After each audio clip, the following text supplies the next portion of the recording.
ball. I think we had almost 42 minutes of possession. So it really gives defense energy, just being on the sideline, being fresh, and just gives a lot of motivation to the entire team. How nice is it, though, to be able to know that you can do that, but also, like, you still have Josh. Like, Yeah, clearly he like- can sling it if he needs to. And that's the great thing about Josh. Like, he's not, like, driven by the numbers and all that. If he's got to hand it off 100 times a game, he's going to do that, whatever it takes to win. And he knows that brings us a much joy up front, playing a game like that. So he's happy with it. We're happy with it. Was there any reason why in the second half it looked so fluid, but in the first half it was pretty stagnant? I know it was kind of like self-inflicted wounds at times, but is there a reason why there was such a stark difference, you think?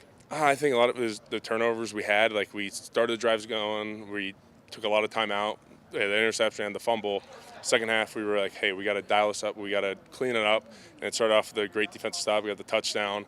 So that just really gave us more energy and reason to get things going. I think that really helped us out. I know when a game like this happens, people talk about Josh Allen, they talk about Joe Burrow. Like, I know they're not playing against each other, but they're the quarterbacks and they grab the headlines.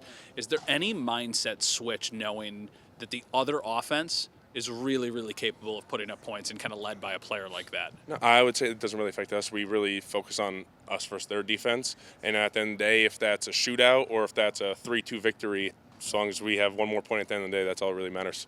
Connor, you see it so much in the league. Guys get paid, and sometimes performance doesn't always match that. But with James, it just feels like it's the opposite. And Josh had touched on this yesterday. But this season, watching him do what he's done on a consistent basis, from your viewpoint, what's that been like? It's great to see, especially from my viewpoint. Like, anytime he touches the ball, you don't know. He could just take it to the house, just that electric touch. But, like, it's impressive and he's taken another step when you're like, all right, he's playing at such a high level, and somehow he's taking even another step. It's so fun to watch. Why is he so good?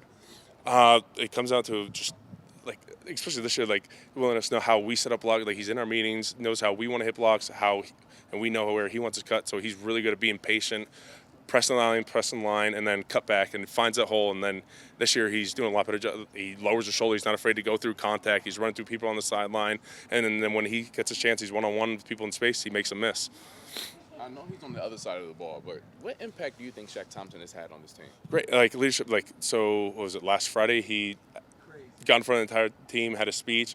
Great, like, he's just been a great leader. Like, even when he wasn't playing, like, behind the scenes, like, encouraging people, coaching people up, and it's just been a great addition to the team. And then now when he's taking the field, like, he's just showing out.